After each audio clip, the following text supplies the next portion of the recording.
اردو مضمون عیدین۔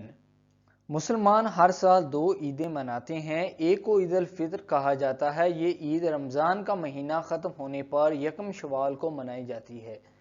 اسے چھوٹی عید بھی کہا جاتا ہے۔ اصل میں یہ عید روزوں کا مبارک مہینہ بخیر و خوبی گزرنے پر خوشی کا جشن ہے۔ اس عید پر گھر کے افراد کی تعداد کے مطابق صدقہ فطر غریبوں اور مستحقوں میں تقسیم کیا جاتا ہے تاکہ وہ بھی عید کی خوشی منائیں اور اللہ تعالیٰ کا شکر ادا کریں۔ رمضان کا چاند ظاہر ہوتے ہی مسلمان سحر و افطار کے خوش کن نظام میں مصروف ہو جاتا ہے۔ جب رمضان کا مہینہ ختم ہوتا ہے اور چاند کی 19ویں شام ہوتی ہے تو غروب آفتاب کا وقت قابل دید ہوتا ہے۔ مکانوں کی چھتوں پر بچے اور بڑے چڑھ جاتے ہیں، مغرب کی طرف نظر جمائے دیکھتے ہیں کہ ہلال عید نظر آ جائے۔ اس روز ہلال اس قدر باریک ہوتا ہے کہ اس کا نظر آنا کار دار تھا۔ آسمان صاف ہو اور کسی کی نگاہ ہلال کی چمک سے منور ہو جائے تو کیا کہنے، ایک گونج پیدا ہوتی ہے، وہ رہا چاند درخت کی چوٹی ٹہنی کے ساتھ پتوں کی اوٹ میں۔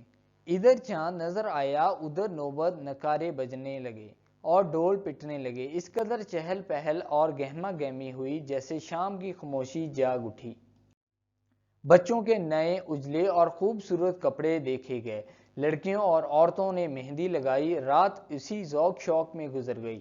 صبح ہوئی تو گھروں میں سوئیاں پکیں، کھائی گئیں اور نماز کے لیے مقررہ میدان میں پہنچ گئے۔ مقررہ وقت پر امام صاحب آئے، نماز پڑھائی، خطبہ پڑھا اور دعا کے بعد لوگ آپس میں بغل گیر ہوتے گئے اور چلتے گئے۔ بچوں کے کھیلنے کی چیزیں یعنی غبارے وغیرہ خریدے، گھر پہنچے اور عزیزوں سے ملنے ملانے کا سلسلہ شروع ہو گیا۔ دوسری عید کو عید قربان کہتے ہیں۔ اسے قرآنی اصطلاح میں عید الاضحیٰ یا عید البقر بھی کہا جاتا ہے۔ اضحیٰ تو وقت چاشت کو کہتے ہیں چونکہ اس عید کی نماز چاشت کے وقت پڑھی جاتی ہے، اس لیے اس کا نام عید الاضحیٰ ہے۔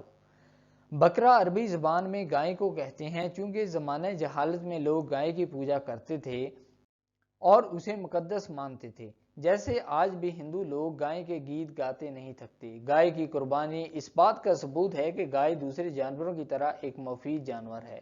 ہاں تو یہ عید حضرت ابراہیم علیہ السلام کی قربانی کی یاد میں منائی جاتی ہے۔ حضرت ابراہیم علیہ السلام خدا کے پیارے نبی تھے۔ ایک رات خواب میں انہیں قربانی کا حکم ہوا۔ آپ نے صبح اٹھ کر 100 اونٹ قربان کر دیے۔ دوسری رات پھر قربانی کا حکم ہوا، آپ نے پھر 100 اونٹ قربانی کر دیے۔ تیسری رات کو سب سے پیاری چیز کی قربانی کا حکم ہوا۔ یہ اشارہ حضرت اسماعیل علیہ السلام خردسال اور اکلوتے بچے کی قربانی کی طرف تھا۔